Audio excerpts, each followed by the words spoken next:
Pagi hari ini tanggal 2 Maret nih awal awal bulan ya, Happy New Month buat semuanya. Kita akan membahas tentang ambisi atau mimpi. Nah, Kak Lucy, selamat pagi. Selamat pagi Kak Hana, selamat pagi buat Hardliners dan Sobat Pintar nih. Ya, nah Kak Lucy, boleh dong kali ini kita ditemani oleh siapa Kak? Pagi ini kita akan berbincang dengan Ardina Aisyah Prameswari, Beliau eh, adalah pelajar ya? pelajar SMA Internasional Islamic Boarding School. Selamat Oh, pagi, selamat Dinda. Ini pagi. panggilannya apa nih ya? Iya, Selamat panjang nih. pagi Kak Yohana, selamat pagi Kak Lucia. Kebetulan panggilannya Ara sih ini. Oh, Oh, Ara. Hmm. Wow, nice. Ara tahu nggak sih artinya Ara itu apa? Hmm, Kalau misalnya sebetulnya aku tuh ngambil nama panggilan ini tuh ngambil dari bahasa Korea. Oh, uh, oke. Karena Ara tuh kan artinya tahu kan, tahu dan ingin tahu. Jadi aku berharap dari nama panggilan ini aku jadi orang yang sosok yang selalu ingin cari tahu sesuatu dan bisa tahu banyak hal sebenarnya gitu. Wow, keren. Tapi wow. Ara yang Kak Yohana maksudnya apa nih? Oh enggak, saya nanya. Arayo. Kirain. Kenapa? Kenapa tertarik dengan panggilan bahasa Korea? Berarti ini nama panggilan baru dong, bukan dari kecil. Bukan. Jadi itu sebenarnya aku tuh kalau di rumah dipanggilnya Dinda kan. Terus Hmm. habis itu karena Dinda itu artinya anak yang paling kecil, aku merasa kalau panggilan ini tuh kayaknya wah khusus buat keluarga aja nih, buat saudara-saudara terdekat atau yang emang deket aja yang benar-benar emang anggap aku bagian dari keluarga. Akhirnya aku mikir, mungkin aku akan bikin nama panggilan yang orang-orang lebih general dan artinya tuh bisa buat aku juga gitu. Mereka manggil nama aku dan secara nggak langsung jadi doa gitu buat aku. Akhirnya aku nyari-nyari lah Ardinda apa ya yang bisa dari namaku dijadiin nama panggilan. Soalnya susah kan, palingan cuma Dinda, apalagi yang mau di ini. Oh, akhirnya aku ambil deh nama depannya Ar sama Dinda A yang di belakang. Terus setelah aku cari artinya, rupanya banyak artinya, nggak dari yang bahasa Korea aja. Ada yang dari bahasa Arab juga, yang artinya tuh hampir mirip juga, ingin tahu, pokoknya keingin tahuan gitu. Aduh, kreatif ya generasi sekarang itu ya, Kak Hana ya. Iya. Kalau kita manut, manut. Mau apapun panggilannya ya pasti adalah Hmm. sebuah doa dan yang Iya. tadi Dinda bilang gitu ya, doa menjadi kenyataan pada akhirnya. Kalau sih tema kita apa sih pagi hari ini kalau sih? Tema kita itu kita akan ngomongin soal ambisi atau mimpi nih. Kadang-kadang anak-anak generasi sekarang nih ya, ambis tuh istilah ambis pernah dengar nggak, Kak Hana? Ambisi ya ini sekarang lagi Ya, kita akan ya ngomongin. ambis gitu kan. Saya tuh dulu nggak ngerti apa sih ambis gitu kan ya. Nah, waktu banyak seliweran, saya tanya tuh sama anak-anak aku pintar, apa tuh ambis? Ambisi Bu. Oh, ambisi tuh ngerti nggak?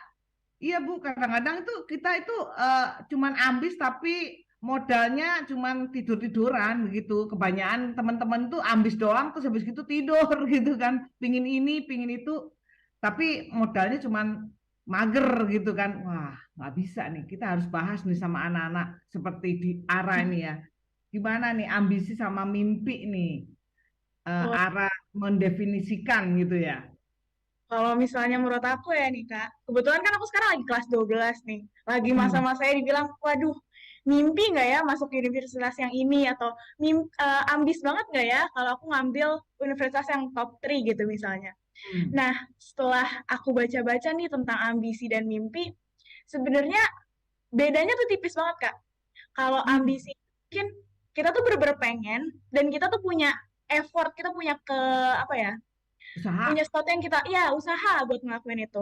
Sedangkan kalau mimpi itu biasanya cenderung kalau misalnya kita ngelakuin sesuatu, kita berharap dapetin sesuatu, tapi kita nggak ngelakuin apa-apa kayak gitu. Hmm. Terus apa tuh arah faktor pendorong eh, kalian-kalian ini punya ambisi atau mimpi itu apa yang memicu gitu ya? Kalau memicu mungkin banyak ya Kak. Bisa jadi kalau misalnya mungkin kita kita bedah aja deh. Biasanya tuh Hmm. kalau seumuran aku, kita tuh sangat-sangat apa ya terdorong sama tiga hal. Yang pertama dari keluarga, atau dari orang tua, yang kedua itu dari lingkungan, entah dari sekolah, entah dari lingkungan rumah, yang emang ke masyarakat orientasinya. Terus yang ketiga itu teman. Dan biasanya ini tuh sangat mempengaruhi banget, Kak. Jadi misalnya nih, orang tuanya dulunya pengen jadi dokter. Terus mungkin di generasi mereka masih sulit nih dilakuin. Akhirnya mereka mempacu anaknya untuk bisa jadi dokter, misalnya gitu. Akhirnya ambisi itu turun ke anaknya untuk bisa jadi dokter. Kalau misalnya dari lingkungan misalnya, wah tentara atau satu pekerjaan tertentu tuh dianggap sebagai bagus banget nih, satu hal yang kamu pasti sukses kalau kerja itu. Akhirnya orang tuh terdorong untuk punya ambisi kayak gitu. Karena dianggap sukses dengan kalau kamu punya pekerjaan itu atau kamu udah ngelakuin hal itu. Terus kalau dari lingkungan teman, ini yang mungkin aku bisa jelasin lebih dalam ya. Kayak misalnya nih, temen, ada yang mungkin bisa dibilang dia tuh tipe yang benar-benar berusaha ngelakuin semuanya tuh sempurna gitu. Dan kita sebagai orang yang lihat dia bisa ngelakuin banyak hal, kita pasti ngerasa kayak, wah, kok dia bisa ya? Kok dia ngelakuin banyak hal nggak sungkan ya, nggak ada halangan ya? Kayaknya aku bisa juga deh ngelakuin itu. Akhirnya muncullah ambisi-ambisi itu, entah ambisi mungkin untuk sama atau bahkan lebih dari teman itu. Enggak, bukan. Oke. Kadang-kadang Kahana, ini anak-anak ini kadang-kadang karena sosmed ya. Sekarang kan sosmed tuh lagi gila-gilaan, lagi booming gitu ya. Kadang-kadang kan di sosmed tuh banyak tuh YouTuber lah, terus kemudian mereka itu jadi social influencer gitu kan. Terus kemudian cita-cita yang aslinya nih, asalnya pingin jadi ini nih. Terus ganti nih, karena lagi booming nih ya, influencer atau nggak gitu jadi YouTuber, TikToker gitu kan. Akhirnya pindah semua ke situ. Ini Ara ngalamin nggak pengaruh sosmed ini? Kalau sosmed sendiri mungkin kalau ada aku kurang ya Kak, soalnya kan aku tuh boarding, jadi kayak full aku tuh jarang megang handphone dan jarang dapet laptop kan. Terus jadinya mungkin untuk efek samping dari sosial media itu gak sebanyak yang di luar. Tapi kalau misalnya untuk lifestyle atau yang kayak cara belajar atau apa, itu kita kadang aku juga terpengaruh. Kayak misalnya nih di TikTok atau di Instagram, cara terbaik untuk belajar, misalkan pakai Podomoro teknik atau yang semacam kita bikin mind mapping, itu kan banyak ya sekarang di sosial media. Dan itu tuh jujur ngebuat aku kayak, oh ada teknik kayak gini ya. Dan itu bener-bener ningkatin kayak keambisiusan itu lagi, kayak, oh aku bisa dapet cara cepet nih gitu. Oke. Oh. Nah, kalau kita berbicara sebetulnya dengan tema kita ambisi dan mimpi, mungkin kita sebelum membahas lebih dalam nih Kak Lucy dan Kak Ara ya, kita mungkin mesti sama-sama dulu memiliki satu kacamata yang sama. Nah, sebetulnya apa sih definisi dari ambisi dan definisi dari mimpi? Itu kan yang paling basic dasarnya ya. Nah, kalau saya coba boleh menambahkan, sebetulnya sederhananya gini, setiap kita pasti punya mimpi. Bahkan kalau kita konotasi mimpi itu pada saat kita melakukan kegiatan sehari-hari, ini yang sederhananya ya, melakukan kegiatan sehari-hari pada kita masuk di tidur, maka kita masuk dalam alam mimpi. Alam mimpi kita biasanya merefleksikan apa yang kita lakukan dalam kegiatan sehari-hari yang tampil. Atau ada sesuatu hasrat yang diinginkan dan itu di bawah alam sadar kita pada saat kita tertidur, maka alam mimpi itu bercerita apa yang kita dapatkan di dalam pikiran dan perasaan kita. Karena itu mempunyai dorongan yang kuat, tapi hanya sebatas mimpi, artinya sebatas pada saat dia tertidur. Setelah dia terbangun, namanya sudah bukan mimpi. Ya kan? Karena mimpi itu kan pada saat tertidur. Nah, pada dia saat terbangun, maka namanya sudah tidak mimpi. Nah, apa yang membedakan? Yang membedakan adalah gini, mimpi itu sebatas tadi, pada saat kita lelah, teristirahat, maka kita mempunyai anganan, harapan gitu ya. Nah, sementara ambisi atau ambisius itu adalah dorongan, hasrat untuk mengejar mimpi. Oke. Tindakannya, step berikutnya. Gitu. Nah, apakah sekarang dorongan hasrat ini bisa tercapai atau tidak? Nah, balik lagi tergantung karakter. Apa yang tadi Kak Lucy sampaikan nih, wah kalau anak zaman now kebanyakan ya sebatas tidur gitu, tapi mager dan segala macam. Nah, itu artinya dorongan yang mesti kita kencangkan. Harus diberi titik temu how to-nya, bagaimana dorongan itu bisa membuat seseorang khususnya daya juang dalam meraih apa yang diharapkan. Ambisius. Jadi adanya hasrat, adanya dorongan. Yang Ara sampaikan tadi betul sekali, itu adalah faktor-faktor yang mendukung. Tetapi perlu diingat nih, Kak Lucy, Kak Ara, kadang-kadang dorongan itu, hasrat yang kita harapkan tidak selamanya berjalan dengan baik atau sampai dengan tujuan yang baik. Makanya perlu juga kita dipersiapkan untuk hal-hal yang seandainya tidak tercapai secara idealisnya harapannya kita. Nah, ini yang kadang-kadang yang tadi Kak Lucy bilang nih, mudah terpengaruh dengan konten-konten atau media-media sosial yang ada pada saat ini, yang akhirnya kayak air gitu ya, ngalir kanan, ngalir kiri gitu, nggak lurus gitu ya pandangannya. Karena dia itu tadi, ini kayaknya enak nih YouTuber, dia belok nih ke YouTuber. Kok nggak nyaman ya, bukan dunianya saya nih. Dia belok lagi ke tempat yang lain. Nah, artinya ini yang perlu kita persiapkan. Nah, Ara bilang tadi, Ara ada di boarding school yang membatasi penggunaan media sosial. Berdampak positif, ya. Berdampak negatif, mungkin ya dan tidak, tergantung dari orangnya masing-masing. Tetapi yang pasti Ara, kebayang nggak Ara yang memiliki waktu sangat sempit di boarding school untuk media sosial aja masih bisa terpengaruh. Ya kan? Nah, bagaimana kita yang sekarang lebih leluasa dari bangun tidur hingga kita mau tidur bermain dengan media sosial. Nah, artinya ini sangat memiliki peranan penting yang tadi Ara bilang, ada lingkungan keluarga, lingkungan teman-teman gitu ya, terus ada juga kemampuan diri sendiri. Nah, ini adalah faktor-faktor yang mempengaruhi hasrat tadi gitu loh, Kak Lucy, Kak Ara. Nah, sekarang jadi memang kita harus mempersiapkan gini. Kalau saya suka bilang sama beberapa orang, kalau kita mau sesuatu, maka kita harus persiapkan hal terburuknya dulu. Sehingga pada saat kita sampai di tempat tujuan tidak sesuai dengan kita, setidaknya kita bisa evaluasi, kayaknya nggak seburuk yang saya bayangkan deh. Dan itu akan menjadi nilai rilis atau stressfulnya berkurang, karena pada akhirnya kita bisa menghargai dan mengapresiasikan perjuangan kita. Yang bahaya Kak Lucy adalah adik-adik kita yang mempunyai, nah makanya dibilang ini, mimpi boleh, tapi lihat mimpi kamu sebatas apa. Jangan seandainya misalnya kita cuma belajar dari SD, tapi kita berharap memimpin sebuah negara. Itu, misalnya itu kan tinggi banget ya, yang cakupannya sangat kayaknya secara nalar logika, bukan yang nggak bisa, bisa aja, tapi persentasinya berapa persen? Kalau dibandingin orang-orang yang pendidikannya tinggi, komunitasnya bagus, dipercaya tidak hanya di lingkungan keluarga, tetapi lingkungan yang besar, pasti orang yang ini akan lebih banyak challenge-nya untuk mendapatkan posisi pemimpin. Paham ya? Nah, ini yang kadang-kadang Kak Lucy perlu kita persiapkan dari rumah, dari orang tua, dari diri kita membentuk adik-adik kita ini karakternya bisa kuat, bisa melihat hal-hal yang tadi itu akhirnya tidak mager, tidak mudah terpengaruh. Begitu Kak Lucy.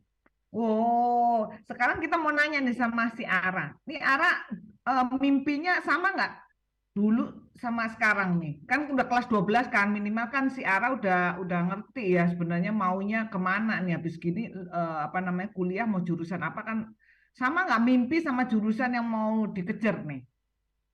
Kalau mimpi masa kecil ya, mungkin karena masa kecil aku belum ngerasain banyak hal, masih pengalaman, mungkin masih nyoba-nyoba, dan masih kayak nggak realistis aja. Dulu tuh aku pernah mimpi jadi astronot. Tapi kan setelah akhirnya, kayaknya itu mimpi semua anak kecil di zaman dulu kayak jadi astronot atau jadi dokter, jadi tentara.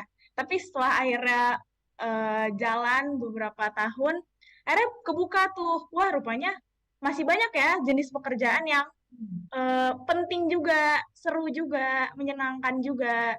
Terus akhirnya sampai sekarang sebenarnya masih ada kebimbangan ya, karena balik lagi kayak bisa jadi aku menemukannya itu nanti 1 tahun lagi, 2 tahun lagi.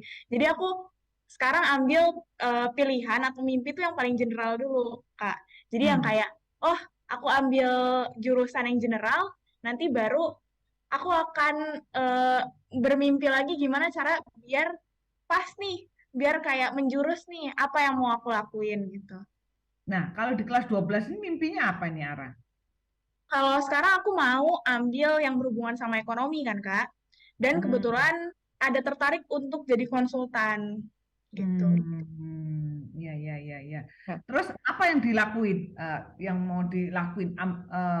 Effort apa nih yang udah disiapin nih Ara untuk meraih mimpi itu? Sebenarnya kebetulan nih kan aku ngambil sekolah yang 2 tahun ya Kak. Jadi SMA itu Excel.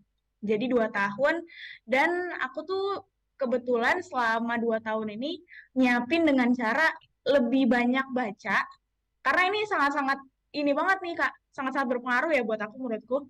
Jadi kayak aku banyakin baca buku tentang ekonomi, baca buku tentang hukum, baca buku tentang sosial, dan itu tuh ngebuka prospek baru gitu buat aku kayak, oh kalau misalnya aku mau jadi seorang ekonom, aku mau jadi konsultan, aku harus bisa gini nih, harus bisa nggak cuma punya pengetahuan tentang ekonomi, tapi harus punya kemampuan tentang sosial, punya kemampuan tentang hukum, kayak gitu juga. ya. Nah, balik lagi tadi kan yang apa Ara sampaikan adalah cara mencapai ambisi atau mimpi yang akan dikejar. Nah, namun permasalahannya nih Kak Lucy, tidak semua anak seperti Ara. Sedikit Betul. sekali anak now itu yang senang membaca. Padahal membaca itu adalah saya suka bilang jendelanya dunia. Ya, karena dengan membaca kita ya tadi Ara bilang, wah tambah wawasan nih.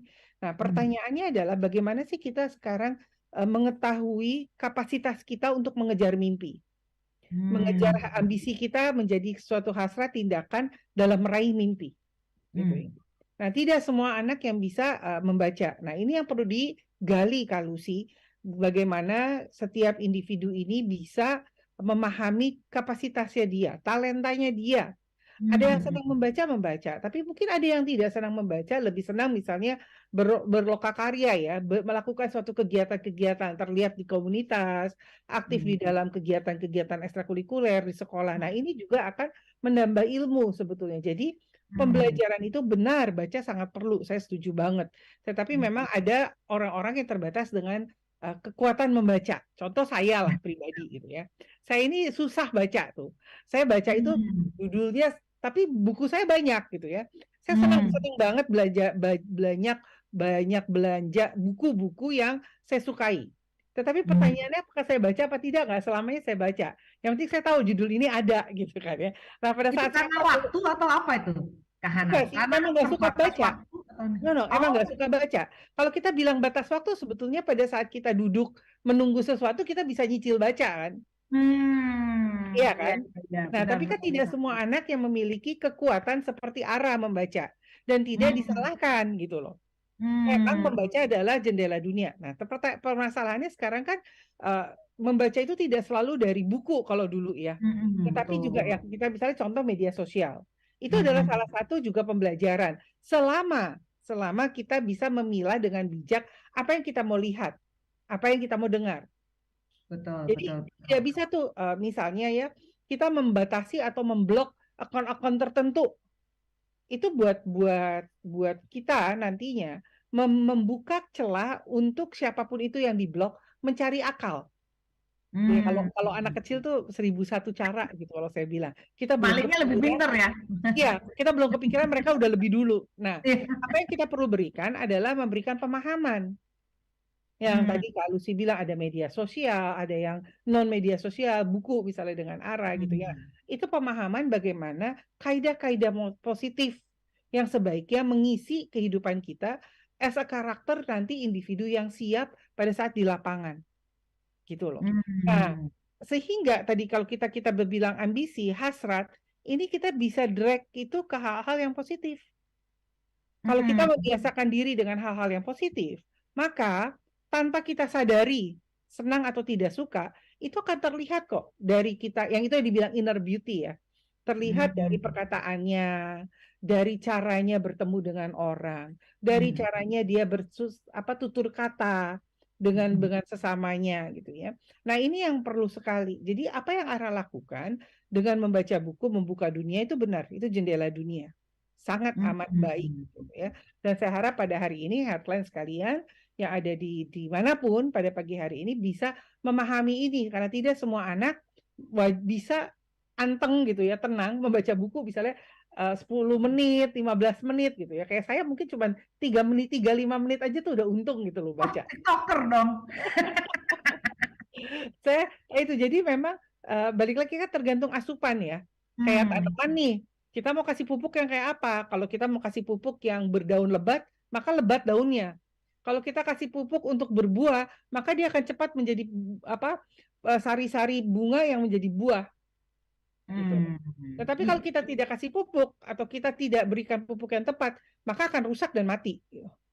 Nah, itu demikian pula dengan kita dalam mengaih ambisi kita menjadi hasrat yang terpenuhi. Itu Kak Lucy. Nah, gimana tuh Kak Hana? Kalau kita mengukur nih, ambisnya kelebihan, over gitu kan, atau ambisnya nggak ada ambis, itu gimana tuh? Ngukurnya itu kan. Kadang-kadang kan anak-anak jangan halangin tuh kan, jangan halangin saya bermimpi gitu kan. Kadang-kadang ini saya bisa gitu kan.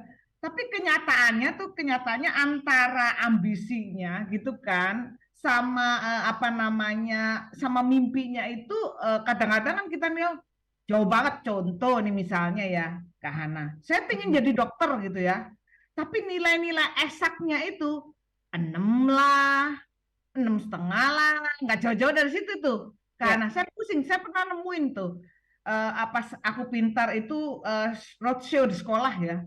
Saya mau jadi ini teknik, ambil jurusan teknik. Tapi begitu giliran ditanyain matematikanya, fisikanya, itu tuh ngepas gitu loh. Jadi kita tuh mau ngomongnya tuh gimana ya Kak Hana ya? Ini kan cocok nih. Kan kayak kita kesannya lu mematikan lu mimpinya orang lu kan gitu jadinya. Gimana tuh Kak Hana? Ya, oke. Kalau tadi dibilangkan seperti saya sampaikan tadi contoh ya, seorang yang lulusan sekolah dasar berambisi untuk menjadi pimpinan negara. Tidak salah. Nggak ada yang salah mempunyai mimpi. Mimpi itu tidak pernah dipersalahkan. Nah, tetapi balik lagi memang yang perlu disadari adalah kesadaran diri. Bagaimana kita menyadari diri, kapasitas kita, kemampuan kita. Karena kalaupun misalnya dipaksa, contoh ya, kita ambil deh, seseorang yang mempunyai ambisi tinggi, terus kita paksain gitu, hasrat dan impian, saya harus bisa. Tapi dia tidak memiliki daya juang yang kuat. Maka apa yang terjadi? Di tengah jalan, dia akan berhenti, dia akan berbalik, dan dia akan memulai sesuatu yang baru lagi. Berulang terus. Dan itu akan terus berulang, dan itu akan memakan waktu. Waktu kan terus berjalan ya. Usia terus bertambah, waktu terus berjalan, pengalaman, kesempatan juga tidak selamanya datang berkali-kali gitu loh. Nah, ini yang perlu diperhatikan. Tetapi ada juga nih, misalnya makanya saya bilang, bukannya nggak mungkin aja terjadi. Dia memiliki daya juang yang tinggi. Mungkin hanya lulusan SMP, tetapi dia bisa memimpin sesuatu tempat yang tinggi jabatannya mungkin setara dengan S2 atau S3. Kenapa? Karena daya juangnya dia tinggi. Dia hajar kayak apapun dengan terpaan, dengan cobaan, dia tahu cara solving problemnya. Ya, artinya apa? Sekolah benar menjadi kepentingan, tetapi lihat kapasitas. Gimana cara ngukur daya juang? Simple kok, sederhana banget. Kita bangun tidur nih, kita udah tahu dong hari ini kita mau ngapain. Yang sekolah, kita udah tahu nih hari ini ada pelajaran A, B, C, D, E. Yang kerja, udah tahu nih mesti meeting apa, harus persiapan apa. Nah, bagaimana sih kita bisa tahu daya juang kita tuh hari itu cocok apa enggak, cukup apa tidak, dengan bersyukur apa tidak. Itu dulu sederhana itu. Misalnya kita ketemu nih pelajaran eksak yang begitu sulit dengan kita, terus kita udah bilang aduh. Nah, kalimat aduh aja itu sudah bukan daya juang. Sederhana itu. Iya. Tetapi kalimat aduh itu melatih otak kita, membuat otak kita berpikir menjadi lebih susah dan akhirnya tidak bisa terpenuhi. Tetapi misalnya kita ketemu dengan tantangan, hari ini saya ujian eksak nih, fisika, kimia, 3 lagi sekaligus dalam satu hari. Ini kan sering terjadi ya di dunia persilatan sekolah adik-adik ya, gitu kan. Sehari ulangan 2, terus susah-susah, kalau nggak 3 gitu ya. Tuh langsung kangguk-kangguk arahnya ya. Nah, tapi kita bisa bilang, saya pasti bisa. Kalimat sederhana itu udah merupakan contoh daya juang. Baru bangun tidur nih ya, kita baru ngomong bangun tidur. Terus di dunia kerja juga gitu. Wah, saya besok mesti presentasi dengan pimpinan. Tapi begitu saya ngomong pimpinan, udah terkonotasi pimpinan itu seperti singa mengaung-ngaung. Apa yang terjadi? Ya, dia tidak akan punya nyali untuk percaya diri untuk membuat presentasi. Tapi pada saat dia berpikir, wah, pimpinan saya oke kok, cool nih. Saya bisa ngobrol, bisa tukar pendapat. Maka pada saat dia berpresentasi, dia akan mempunyai rasa percaya diri dan dia akan menyelesaikan presentasinya. Terlepas presentasinya ini baik apa tidak, itu urusan berikutnya. Gitu loh. Itu kalau sih. Jadi boleh aja punya mimpi, tapi lihat daya juang kamu. Kalau misalnya saya nggak tahu nih daya juang saya coba dulu deh, silakan. Tapi ingat, ada konsekuensi-konsekuensi yang perlu dipersiapkan. Konsekuensi-konsekuensi yang perlu dipersiapkan oleh siapa? Kita sebagai pelaku nggak sadar, Kak. Artinya kita butuh orang yang ada di dekat kita. Misalnya orang tua kita, atau pakar-pakar yang kita, kan role model, yang tadi Kak Lucy sampaikan itu sebenarnya role model. Wah, saya ngeliat ini keren nih, pengen jadi si ini. Wah, enak, menteri keuangan, keren gitu kan, sebenarnya role model. Betul. Ya kan, contoh yang ada di mata dia, yang membuat dia seakan-akan orang tersebut adalah wow. Cool gitu. Wow, cool gitu. Nah, ini yang perlu akhirnya kita sama-sama pahami. Tidak ada salah, makanya perlulah role model yang baik. Jangan jadi cari role model yang mengarah kita tidak menjadi lebih baik, rugi. Kan kita hidup harus lebih baik. Kalau kita stagnan di situ-situ aja ya, you will become nobody at the end gitu loh. Yang tahu ya kamu doang dan sekitar kamu doang, nggak akan menjadi bintang yang bersinar, tidak akan jadi permata yang mahal harganya gitu. Kalau kita ingat kan diamond itu, permata itu untuk menjadi mahal berharga, wow, terpaan hidupnya luar biasa, diasah, dituntun, dipikir gitu kan effortnya. Nah, kita juga harus punya seperti itu Kak Lucy. Jadi ambisi kita, potensi kita untuk meraih mimpi boleh setinggi apapun mimpinya, silakan. Tetapi begitu kamu bangun, sadar, do it. Gitu. Bukan duit ya, bukan uang ya. Do it. Gitu ya. Tapi Kak Hana, kalau kita ngelihat nih Ara ini, maksudnya journey-nya dia udah ini ya, untuk mempersiapkan path-nya dia untuk meraih mimpi itu kayaknya apa namanya udah di ininya ya, di relnya ya, Kak Hana. Iya. Karena gini, nah ini sebelum nanya ke saya, better nanya ke Ara dulu deh. Menurut Ara gimana nih pertanyaannya Kak Lucy nih? Sebenarnya kalau dibilang ya sesuai rel kayaknya enggak deh Kak Lucy. Karena kebetulan sebenarnya justru ya, kalau Lucy wawancarain aku mungkin setahun ke belakang, aku akan mantap bilang kalau aku mau masuk hukum. Dan kalau Lucy tanya aku lagi nih, 6 bulan yang lalu, aku akan jawab, aku mantap bilang aku akan ambil HI. Itu dan kalau misalnya pertama kali masuk SMA mungkin ditanya kamu akan masuk mana, aku akan ngambil jurusan yang berbau sama geografi. Bahkan waktu pertama kali aku dapat kesempatan untuk ikut KSN, aku tuh ikut olimpiadenya geografi. Tapi aku lanjut dulu deh. Tapi seiring waktu tuh rupanya emang ya kayak tadi Kak Yohana bilang bahwa ini emang pencarian. Akhirnya ngelihat dari situasinya juga, ngelihat dari ininya, dan melihat dari role model orang tua, ngelihat dari teman-teman, rupanya oh ada ya kesempatan yang kayak gitu, ada ya kemungkinan yang seperti itu, kayak gitu Kak. Kalau dibilang path-nya dari awal udah lurus sih kayaknya aku nggak lurus-lurus banget deh. Tapi kalau aku ngelihat nih Ra ya, benang merahnya nih, semua yang kamu pilih itu semuanya itu kalau zamannya saya jurusannya IPS, bener nggak? Betul, karena kebetulan aku juga jurusan IPS Kak. Nah, jadi kan maksud saya nggak jauh gitu loh Ra. Melenceng pun tapi kan masih di area IPS gitu kan, di area otak kanan gitu kan. Jadi ada satu journey awal itu mestinya kembali lagi ke diri sendiri kali Kak Hana ya. Seperti Kak Hana ngomong, kita harus tahu potensi diri. Sebelum ke potensi, kita mesti tahu siapa kita. Kita orangnya kayak apa gitu, bener nggak Kak Hana? Jadi mesti tahu tuh kepribadian. Seperti contoh nih ya, aku mau cerita lagi karena kita sering roadshow ya ke sekolah. Jadi ada anaknya itu kalau kepribadiannya itu tipenya I lah ya, I itu pasti rame lah. Nah, tapi dia milihnya itu saya mau mau ambil psikologi gitu kan. Wah, saya kebayang nih kalau ini ya, itu kan orangnya nggak bisa dalam satu waktu itu harus diem gitu kan dengerin gitu ya. Tapi kan saya juga nggak bisa tuh ngomong, kayaknya nggak cocok deh. Psikologi sama I-nya nggak cocok gitu kan. Dulu kalau si saya interrupt.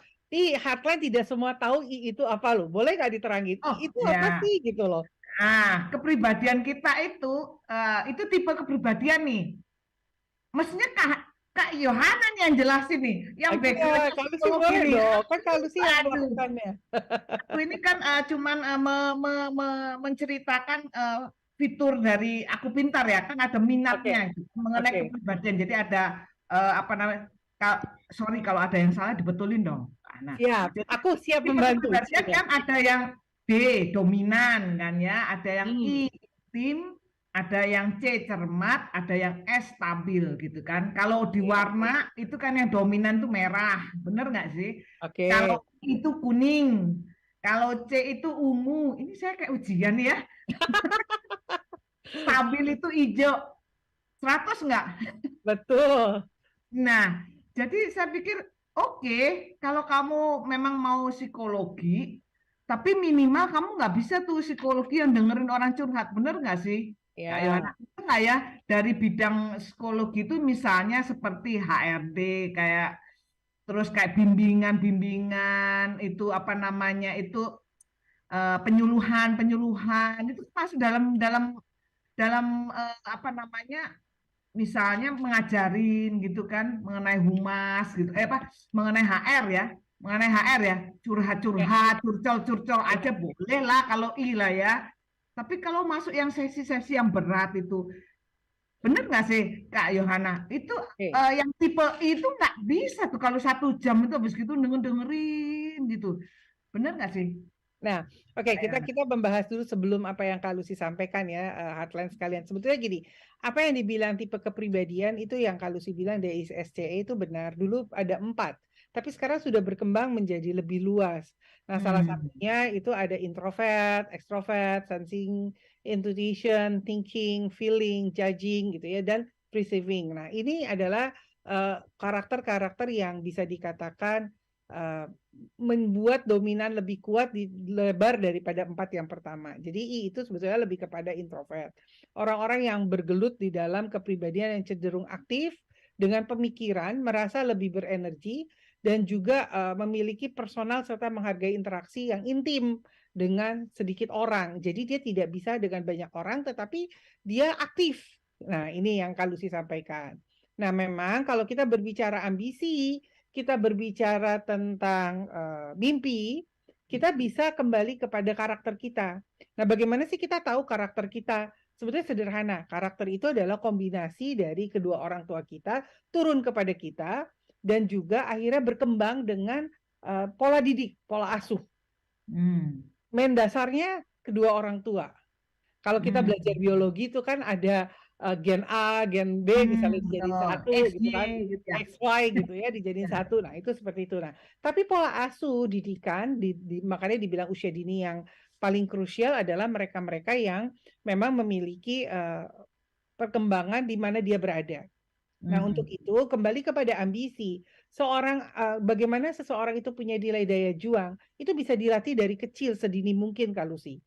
Jadi nggak yang dari arah pertama nih yang sekarang dia bilang tadi arah kan sempat pengen ini, pengen itu, terus ganti ini, ganti itu gitu ya. Nah itu kenapa? Karena biasanya memang karakter usia arah itu karakter usia masa meraba-raba, usia masa mencoba-coba. Look like okay, look like nice, masih look like sepertinya gitu karena belum mencicipi. Nah baiknya gimana? Ada orang-orang yang bisa diambil menjadi keputusan bersama. Contoh misalnya kita bisa ikutin tes psikologi, aplikasi-aplikasi yang diberikan secara gratis gitu ya. Seperti misalnya salah satu contohnya Aku Pintar dan masih banyak aplikasi yang lain dan juga misal dengan orang tua. Terlepas dalam tanda kutip orang tua yang bisa menerima kapasitas bukan mimpi orang tua. Nih Kak Lucy, balik lagi bukan mimpi orang tua. Karena kebanyakan kenyataannya hotline sekalian ya pada pagi hari ini kenapa? Banyak sekali mimpi-mimpi kita yang tidak tercapai tanpa kita sadari, kita berikan estafet ke anak kita. Benar, setuju. Ya, misalnya gitu loh. Wah, dulu saya pengen jadi penari balet. tapi keuangan keluarga saya tidak memungkinkan atau apalah alasannya. Maka begitu saya punya anak wanita dari kecil tuh ya, dari bayi, ini tanpa disadarin, belum les balet ya, dari bayi pakaiannya tuh udah balerina. Betul. Ya, tanpa disadarin. Begitu udah mulai sekolah, dimasukin les ABCDE. Nah, itu membentuk karakter, membentuk kepribadian. Ya, itu salah satu. Nah, ambisinya bagaimana? Bisa nggak tercapai dia menjadi balerina? Bisa sekali, selama dia diarahkan hal yang positif. Pada saat dia masa-masa katakan bimbang, meraba-raba, paling tidak dia punya basic yang kuat di balerina ini. Tetapi kekuatan balerina dia karena dia suka. Kalau dia tidak suka, terpaksa, penuh dengan sungutan, penuh dengan kekecewaan, kekesalan, dia tidak akan menjadi seorang balerina yang baik. Profesi apapun itu ya. Ini ambil contoh balerina. Gitu kan. Nah, tapi kalau dia waktu kecil diberikan kenikmatan, wah senang ketemu teman-teman gitu ya, bisa nari, bisa pecicilan, terus selesai pentas dapat makan enak sama orang tua, kan reward itu macam-macam bentuknya. Itu kan terbentuk tuh di pola mindsetnya dia. Nah, apapun nanti kegiatannya, pilihannya pasti arahnya akan lari ke dance. Betul. Ya, arahnya akan lari ke dance, bukan arah ke inginan. Nah, sebetulnya kan dia kan mimpi orang tua yang nggak kecapean ya.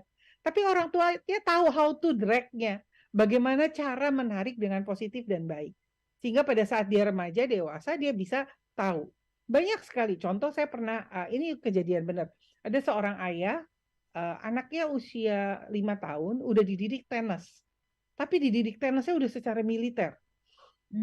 Anaknya nangis setiap ke lapangan tenis, semua nangis gitu ya. Karena buat dia berat dan capek. Tapi dia jalanin terus, daya juangnya dibikin menjadi kuat. Sampai akhirnya dia usia 7-8, sekarang udah 8 tahun, dia menjadi pemain tenis yang profesional dan baik. Bayangin masih kecil ya.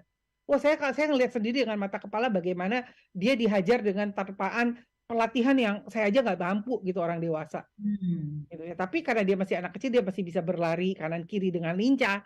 Nah, itu kan bagaimana sih nilai daya juang ini melihat sesuatu, ada kerja keras yang harus ditempuh untuk mendapat hal yang positif. Nah, ini yang dibilang daya juang.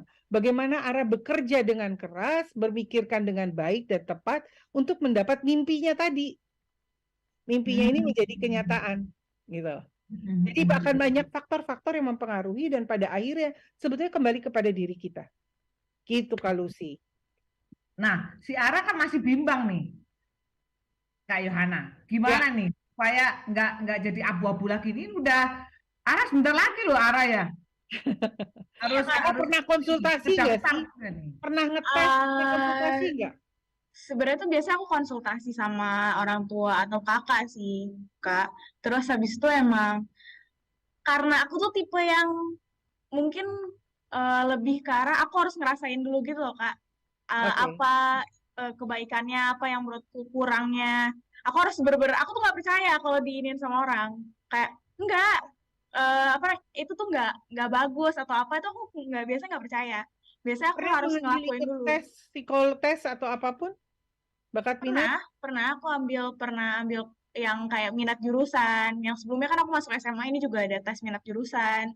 Terus yang kira-kira, mungkin MBTI juga kan, yang kepribadian itu. Terus habis itu, emang sebenarnya apa yang aku pilih tadi, yang hukum, HI itu juga masih di range itu. Satu range lah. Jadi masih satu area ya. Cuman lagi bingung ya nentuinnya ya. Iya, betul. Nah, itu apa namanya? Memang anak-anak pergumulannya anak-anak itu Kak Yohana kalau umur-umur sekian itu memang apa ya? Ngelihat role model, si Ara ngelihatnya tertarik ini tertarik itu karena ngelihat orang tua atau ngelihat apa, Ara? Kalau aku tuh ngelihat justru nih Kak, aku tuh ngelihat salah satu karakter di buku novel. Jadi tuh dulu waktu SMP, aku pernah baca satu series bukunya Terelie. Terus habis itu tuh seriesnya itu tentang seseorang yang kerja di hukum. Series pertama. Series keduanya tuh aku baca tentang seorang yang kerja jadi konsultan. Dan dari situ itu benar-benar mempengaruhi aku sampai sekarang. Karena sosok yang aku lihat di karakter itu pembawaannya kuat kan, dan dia itu ngelaksanain segala perannya itu dengan, kan karena sosial itu tarik menarik ya satu sama lain. Kayak kalau kerja di hukum kamu nggak bisa ngelepasin kalau kamu akan nyentuh hal-hal yang berbau ekonomi atau hubungan sosial juga. Kalau kamu kerja di hubungan internasional, kamu nggak akan mutus hubungan sama hukum atau ekonomi itu juga. Nah, akhirnya dari situ aku ngelihat nih, kalau misalnya, oh, orang-orang yang berdiri di atas ini, orang-orang yang mungkin aku anggap role model ini, punya satu benang merah yang tadi kakak bilang. Kalau kayaknya semua orang tuh sekarang bergeraknya ke arah ekonomi deh, kayak gitu. Makanya aku sekarang lebih keambil ke karakter yang konsultan itu. Dan sekarang bahkan aku baca lagi bukunya. Dari situ Ini lagi. kalau untuk konsultan ada modal deh, Ara. Ngomongnya luas sih, benar nggak sih Kak Ana ya? Dia ngomongnya udah luas, udah ada modal lah, ada modal. Oke, sekarang gini, jadi ini nggak kerasa ya Kak Lucy, sebentar lagi kita harus menyelesaikan. Kalau kita ambil garis tengah apa yang kita bicarakan bersama-sama, sebetulnya gini, seseorang boleh memiliki mimpi setinggi apapun, silakan letakkan mimpi. Tetapi pada saat Anda bangun, sadar dari mimpi, ukur kapasitas kita. Apakah mimpi tersebut bisa kita lakukan dengan memiliki daya juang yang cukup dan tinggi. Cukup dan tinggi. Karena kalau cukup saja tidak cukup, tapi harus memiliki daya juang yang tinggi. Kalau kita merasa itu terlalu tinggi, maka tidak ada salah mimpi itu kita turunkan sedikit. Gitu ya. Nah, ini yang kita punya kapasitas. Lalu bagaimana kita kalau kayak tadi gitu ya, seseorang punya keterampilan untuk meraih mimpi. Yang tadi Kak Lucy saya tanyakan, menurut saya apakah Ara bisa menjadi, karena dengan tata bahasa gaya yang luas segala macam. Keterampilan itu bisa dilatih. Ya. Perhatikan, keterampilan bisa dilatih. Nah, bagaimana melatih keterampilan? Balik lagi, kenali potensi talenta kita. Saya banyak sekali melihat teman-teman public figure yang aslinya adalah orang-orang introvert, yang tidak senang bergaul, yang sangat tertutup. Tetapi pada saat dia tampil di muka umum, dia bisa menjadi dirinya sendiri. Kenapa bisa terjadi seperti itu? Karena di situ dia akan merasa adanya aktualisasi diri yang membuat dia lebih percaya diri, bahkan di ribuan, ratusan ribu orang dia berdiri dengan tegar. Maka kita perlu perhatikan potensi diri kita. Gali terus. Keterampilan bisa diasah. Nah, pada saat kita mencapai keterampilan kita menjadi lebih baik, maka daya juang pun harus terus ditingkatkan. Bagaimana melihat sesuatu bukan lebih kepada hal yang menakutkan atau hal yang membuat kita kecil, tetapi lebih kepada mengasah adrenalin kita untuk menyelesaikan. Makanya problem solving sangat penting sekali diberikan, dilakukan sejak dini. Problem solving anak kecil memakai baju sendiri. Problem solving anak remaja mengambil keputusan sendiri. Pada saat keputusan itu ternyata tidak benar, maka bukan dimarahi oleh orang tua, tetapi diajak evaluasi. Menurut kamu benar apa salah? Kalau menurut dia benar, oke, benarnya di mana? Kenapa goalnya tidak tercapai, gitu kan? Kalau ternyata salah, salahnya kenapa? Menurut kamu, bukan menurut kita orang tua. Demikian juga adik-adik nih, dia bisa membuat evaluasi diri, membuat catatan-catatan singkat, membuat tip-tip khusus. Oh, hari ini saya gagal nih, mau ngomong sama kekasih hati misalnya gitu kan. Kenapa? Oh, ketakutan. Nah, kan dia bisa akan cari besoknya gimana problem solving. Nah, ini yang perlu dilatih. Sehingga daya juang itu bisa terus tinggi dan akhirnya pada posisi tertentu dia bisa meraih mimpi. Jadi ambisi atau mimpi itu berkorelasi sangat kuat. Ya, tidak akan ada ambisi kalau tidak punya mimpi. Tidak akan bisa tercapai mimpinya kalau tidak ada ambisi. Begitu Kak Lucy. Emang berkesinambungan ya, berikatan ya, satu dengan yang lainnya gitu ya. Nah, kalau saya boleh nambahin sebenarnya Kak Hana, bahwa memang untuk meraih mimpi gitu kan memang diperlukan ambisi. Tapi satu hal yang saya melihat bahwa kita itu kebanyakan orang-orang itu nggak jujur sama diri sendiri nih, karena nggak jujur mengenai apa. Saya itu orangnya seperti apa gitu kan. Ya, Ada yang mengingkarin saya tuh enggak, aku kayak ini kok, aku seperti ini, aku ini. Tapi sebenarnya dia seperti apa itu dia nggak jujur di situ. Satu itu. Terus kedua dia nggak jujur dengan kemampuan. ya, Misalnya kalau mampunya cuma sekian gitu ya. Tapi kita ngomong, oh, saya bisa. Akhirnya begitu dipercayain sesuatu atau ngerjain sesuatu, nggak memenuhi ininya kan, ekspektasi gitu kan dari ya, orang. Terus kemudian langkah kedua untuk journey-nya itu kita juga harus melengkapi kemampuan seperti Ara lakukan ya. ya, Tapi melengkapinya itu harus sesuai dengan apa yang kita mau. Misal nih ya, kalau memang mau jadi konsultan gitu ya, mungkin yang harus diasah kemampuannya misalnya cara berbicara gitu kan. Terus kalau ekonomi itu cara apa namanya ilmu-ilmunya ekonomi itu dipahamin gitu kan, ada public speaking itu di Aku Pintar ada tuh di kursusnya mengenai public speaking. Itu kan perlu kan konsultasi itu kan cara ngomong itu semuanya kan diajarin tuh ada di situ.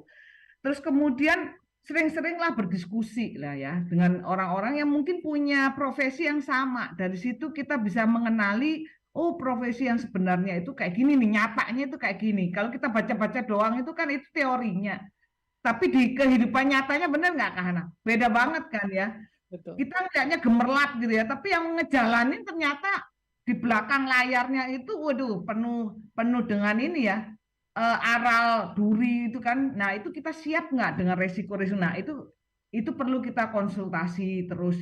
Di Aku Pintar pun kita juga punya untuk konsultasi orang-orang dengan profesi-profesi yang kita mau gitu. Kita bisa cari di situ nanti Aku Pintar akan ada di diskusi-diskusi dengan orang-orang dengan berbagai profesi. Nah, gitu sih. Iya, senang sekali ya Heartline sekalian pada pagi hari ini kita banyak sekali mendapatkan insight, mendapatkan berbagi cerita dan kita boleh berevaluasi apa yang sudah disampaikan baik oleh Kak Lucy ataupun saya pribadi dan kita mengambil contoh dari Ara sendiri dalam kehidupan sehari-hari. Ara hanya sebagian dari begitu banyak adik-adik kita yang perlu kita bimbing, yang perlu kita berikan kesempatan untuk terus berkembang menjadi dirinya sendiri dan mampu jujur. Kalimat yang paling saya sukai adalah jujur. Jujur adalah dasar pondasi awal untuk kita melangkah, meraih mimpi menjadi kenyataan melalui ambisi yang ada. Akhirnya saya Yohana Elizabeth bersama rekan saya Lucia Christina. mengucapkan salam. Terima kasih untuk bersama-sama kami dan sampai bertemu di minggu mendatang dalam satu hati, hatinya kita semua.